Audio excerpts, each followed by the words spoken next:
and welcome back to History Videos for Kids. Today, we're going to be talking about London during the time of Restoration. Charles II, King James' grandson, was now King of England. Since he has been on the throne, theaters were once again open and people could attend balls, concerts, and plays. Before Charles was made king, the English people had decided to have a commonwealth instead of a monarchy. But that backfired, and so they once again had a monarchy. And if they were being honest, they would probably tell you that they were relieved that the idea of a commonwealth was behind them. So Charles was living and ruling as king during a time called the Restoration. The reason it is called this is because England's way of life and their monarchy had been restored. Even though at first Charles II's reign brought joy and happiness, hard times were not far away. London, England's largest city, had grown bigger. They had about 500,000 people dwelling there. Thousands of homes and stores were built extremely close to one another.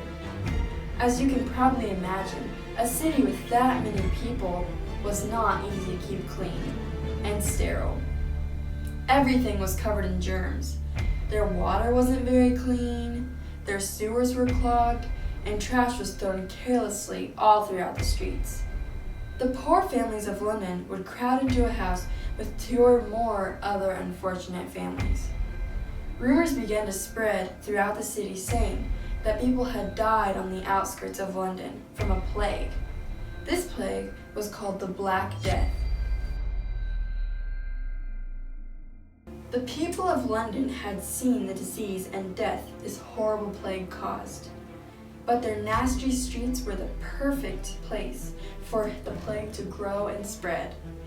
Citizens of London hoped and prayed that the plague would die before it spread from the outskirts of London, but eventually, horrible news spread saying that dozens of families were dying. Thousands of people were dead. No one dared venture out of their house. Some tried to run away from the plague into the country, but the people that lived there made them go back so that they wouldn't catch the horrible plague. So many people died that they didn't even have room in the cemetery. Some people were responsible for taking the bodies away. They would pull a cart throughout the streets shouting, "Bring out your dead." As soon as they had collected all the dead people, they would dump them into holes in the ground.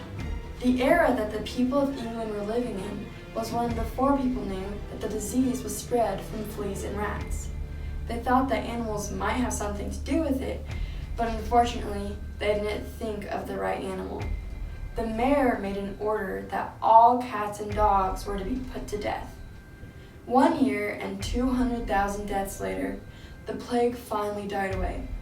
People were once again strolling down the streets, and shops were once again open.